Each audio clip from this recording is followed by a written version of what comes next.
Hey writers, or should I say readers. So it's a critiquing and reviewing week, which is good because that's pretty much my job, or it's gonna be. I'm in a lot of education courses now, like teaching literature or teaching writing to adolescents, and it's like, whoa, I'm actually like starting to be a teacher. It's weird. Ignore my hair of I know, hint fiction is always kind of hard to critique because it's so short, but I mean, everything about yours is pretty good. It's just, I feel like you may have overdone the hint, because it is like, I don't know what's going on, which is fine, because I mean, that's what hint fiction is supposed to be about, right?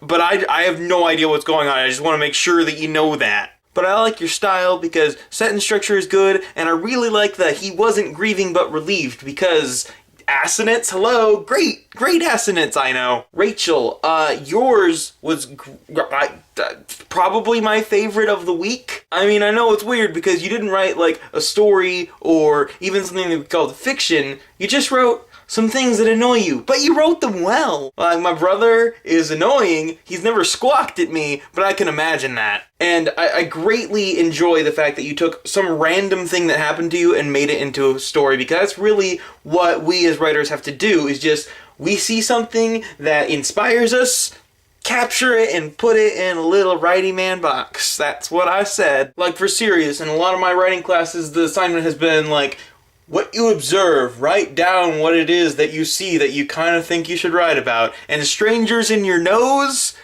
is definitely one of those things. Linza, you're a really good writer, and I'm not just saying that. First of all, kudos for E.E. Cummings, because E.E. is my man. And I know you said it was kind of hint fiction-y, but it's not. I think it's more like a freeform poem, just a short one. Specifically, it's kind of like an extended metaphor. And Miranda, yeah, I can see why Aino is secretly in love with you. Yeah, I do support Marino 5 ever, yeah.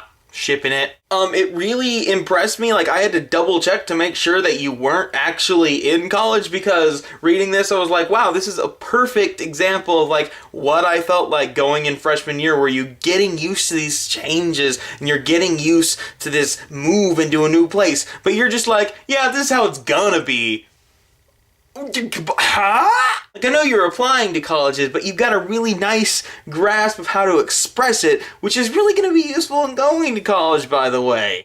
And even though you took perhaps the most cliche metaphor ever, autumn and changing and everything, I mean, come on, how cliche can you get? You did it well. Every writer uses cliches. If they don't, they're writing nonsense, which is kind of a cliche in itself. You make good use of them, so good on ya. And lastly, Claire. Claire, you didn't actually write anything this week, but I'm not gonna knock you for that, because I didn't write anything either, because I'm lazy, and or I was too busy doing schoolwork, like reading this book by Kelly Gallagher for my writing class, but that's art! That's us! No! It's us! Right? Like us! You got the title wrong, Kelly Gallagher. I shouldn't flop this around. It's a new book, and it's good. It's good. Got a lot of good prompts in this. I'll suggest things for us. Anyway, bye!